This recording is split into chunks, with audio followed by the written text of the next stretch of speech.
بسم اللہ الرحمن الرحیم۔ آپ صلی اللہ علیہ وسلم کا فرمان ہے، جناب حضرت ابو ہریرہ رضی اللہ تعالیٰ عنہ اس کے مروی،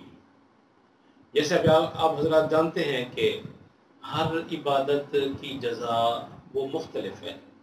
اس کا ثواب مختلف ہے، اس کے درجات مختلف ہیں۔ آپ نماز پڑھتے ہیں، اس کی جزا اللہ پاک کے ہاں کچھ اور ہے۔ آپ حج کے لیے جاتے ہیں، اس کی جزا اللہ پاک کے ہاں مختلف ہے۔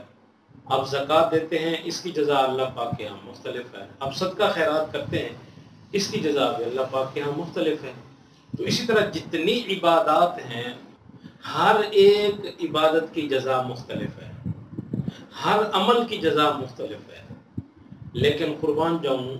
روزہ ایک ایسی عبادت ہے، اس کی جزا سب سے مختلف ہے، اور ہر عمل کی جزا پوشیدہ ہے، نہیں بتائی گئی کیا ملے گا کیا ہوگا۔ لیکن روزہ ایک ایسی عبادت ہے جس کی جزا اللہ پاک نے دنیا میں بتا دی کہ روزہ رکھنے والوں کو میں یہ انعامات سے نوازوں گا اور یہ انعامات دوں گا۔ اور خود نبی کریم صلی اللہ علیہ وسلم نے ارشاد فرمایا، جناب ابو ہریرہ رضی اللہ تعالی عنہ فرماتے ہیں کہ نبی کریم صلی اللہ علیہ وسلم نے ارشاد فرمایا، اللہ پاک روزے دار کو،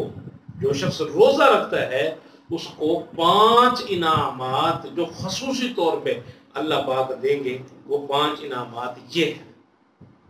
کہ روزہ دار کو 5 انعامات سے اللہ پاک جو نوازتے ہیں، باقی انعامات کی بارشیں، لیکن یہ خصوصی طور پہ 5 انعامات جو کسی اور عبادت میں نہیں، جو اللہ پاک نے صرف اور صرف روزے میں رکھے۔ ان میں سے پہلا انعام جو اللہ پاک روزے دار کو عطا کرتے ہیں وہ یہ ہوتا ہے، بھوک کی وجہ سے معدے میں جو سمیل پیدا ہو کے منہ کی طرف سے اور منہ کے اندر وہ سمیل بن جاتی ہے، اللہ کے نزدیک اس سمیل اور اس بدبو کی جو قیمت ہے وہ مشک عنبر سے بھی زیادہ اللہ کو پسند ہے۔ دیکھیں یہ روزہ رکھنا ہم نے اپنے لیے روزہ رکھنا ہے، کسی کے لیے تو نہیں رکھنا ہم نے، ہاں اللہ کی رضا کے لیے رکھنا ہے نا، اور اللہ ہی کے لیے رکھنا ہے۔ تو آپ دیکھو، جب آپ اللہ ہی کے لیے کر رہے ہو تو آپ کے لیے اللہ پاک اس عمل کو کتنا بڑا دے کے آپ کو واپس کر لے کہ آپ کے منہ میں پیدا ہونے والی سمیل جو ہے اس کی قیمت اتنی ہے کہ مشک عنبر بھی اس کا مقابلہ نہیں کر سکتی، اس منہ سے پیدا ہونے والی جو سمیل ہے۔ یہ ایک انعام۔ دوسرا انعام حضور نبی کریم صلی اللہ علیہ وسلم نے ارشاد فرمایا، مچھلیاں، سمندر کی مچھلیاں افطاری تک اس روزے دار کے لیے مغفرت کی دعا کرتی ہیں۔ کتنی بڑی بات ہے، کتنی بڑی بات ہے۔ اب روزہ میں رکھوں، جنت مجھے چاہیے، مچھلیوں کو میرے ساتھ کیا، لیکن اللہ پاک کو یہ روزہ اتنا محبوب عمل ہے، اتنا محبوب عمل ہے، اللہ فرماتے روزے دار روزہ رکھ کے سو بھی جائے، بھوکا ہے پیاسا ہے، اس سے نہیں اٹھا جاتا، نماز پڑھ رہا ہے، ذکر کر رہا ہے، لیکن سویا ہوا ہے، وہ مانگ نہیں سکتا، دعا نہیں مانگ سکتا، وہ بیچارہ اتنا نڈال ہوا پڑا ہے، تو اللہ پاک نے مچھلی کی ڈیوٹی لگا دی۔ سمندر میں جتنی مچھلیاں، جہاں جہاں وہ مچھلیاں ہوتی ہیں، وہ اس روزے دار کے لیے مغفرت کی دعا کرتی کہ یا اللہ، اس بندے نے روزہ رکھا اپنے لیے، جنت اس نے جانا ہے، لیکن یا اللہ تو اس کو معاف فرما دے، اس کی بخشش کر دے، اس سے راضی ہو جا۔ یہ اللہ پاک کا اور یہ مچھلیوں کا اللہ پاک سے استغفار اس روزے دار کے لیے کہ یا اللہ اس کو معاف فرما دے۔ اور تیسرا انعام حضور نبی کریم صلی اللہ علیہ وسلم نے ارشاد فرمایا، جنت ہر روز اس روزے دار کے لیے سجائی جاتی ہے، ہر روز جو شخص روزہ رکھتا ہے اس کے لیے جنت سجائی جاتی ہے۔ ہمیں گھر میں کوئی نہیں پوچھتا، ہاں جی، ہمیں گھر میں کوئی نہیں پوچھتا، لیکن جب تم روزے کی حالت میں ہوتے ہو، اللہ اتنے مہربان ہوتے ہیں آپ کے اوپر، اتنے مہربان ہوتے ہیں کہ اس روزے کی وجہ سے جو تمہیں ملنے والی جنت ہے، اللہ پاک اس کو ہر روز سجانے کے لیے فرشتوں سے کہہ دیتے ہیں کہ تیرے اندر میرا آنے والا بندہ مصیبتیں برداشت کر کے، مشقتیں برداشت کر کے، بھوک پیاس برداشت کر کے آنے والا ہے، اس کو سجاؤ، اس کے لیے اس کو خوبصورت کرو۔ تو آپ ایک ہے میرا اور آپ کا سجانا، ہاں جی، ہم دنیا دار ہیں، ہمارے پاس اتنا کچھ ہے، ہم ایک چیز کو سجائیں، اس کو بنائیں، اس کو سجائیں، کتنا لیکن ایک اللہ بنانے والا، خود اللہ جو جنتوں کو سجانے کا حکم دے دے، اس جنت کی سجی سجائی کا کتنا بڑا مقام ہوگا۔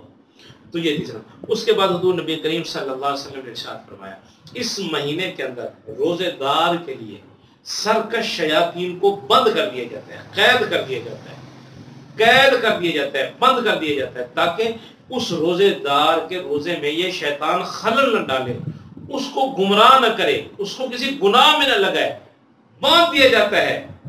کہ یہ روزے دار کو تنگ نہ کرے۔ اس سے بڑی اور خوش نصیبی کیا ہو سکتی ہے کہ آپ روزہ رکھیں اور آپ کے روزے کی وجہ سے شیطان کو بند کر دیا جائے۔ اور پانچواں انعام حضور نبی کریم صلی اللہ علیہ وسلم نے ارشاد فرمایا جب آخری رات ہوتی ہے روزے کی، آخری رات، آخری روزہ ہوتا ہے، اس وقت اللہ پاک اس روزے داروں کی مغفرت فرما دیتے ہیں، معافی دے دیتے ہیں، بخش دیتے ہیں۔ صحابہ اکرام نے عرض کی یا رسول اللہ کیا وہ لیلۃ القدر کی رات ہوتی ہے جس رات میں معافی ہوتی ہے؟ تو حضور نبی کریم صلی اللہ علیہ وسلم نے ارشاد فرمایا نہیں، وہ رات تو الگ تحفہ ہے، یہ تو وہ مزدوری ہے جس مزدور نے 30 دن اس کے روزے رکھے ہیں، اور اس مزدوری کے بدلے میں جو اللہ اس کو جزا دینے والے ہیں وہ اس کی معافی ہے، اس کی بخشش ہے، اس کی مغفرت ہے جو اللہ پاک آخری رات اس کو عطا فرماتے ہیں۔ تو اس وجہ سے روزے دار کی یہ وہ 5 فضیلتیں ہیں جو اللہ پاک نے خصوصی طور پہ اپنی اس محبوب کی امت کو اور اس امت میں سے بھی جو روزہ رکھنے والے ہیں ان کو عطا کی ہیں۔ اس سے بڑی خوش نصیبی اور کیا ہو سکتی ہے اگر آپ کو اللہ پاک نے زندگی دی ہے، صحت دی ہے، تندرستی توانائی دی ہے، اور آپ کے پاس روزہ رکھنے کا سامان بھی موجود ہے، اور آپ روزہ رکھتے ہیں، تو اللہ آپ کو ان خوش نصیبوں میں کرے جن کے لیے حضور نبی کریم صلی اللہ علیہ وسلم کے ان انعامات کا وعدہ ہے۔ اللہ مجھے بھی ان لوگوں میں شامل کرے، آپ سب کو ان لوگوں میں شامل کرے۔ اللہ پاک ہمیں روزہ رکھنے کی توفیق نصیب فرمائے، اور اللہ پاک ہمیں پورے کے پورے روزے رکھنے کی توفیق نصیب فرمائے۔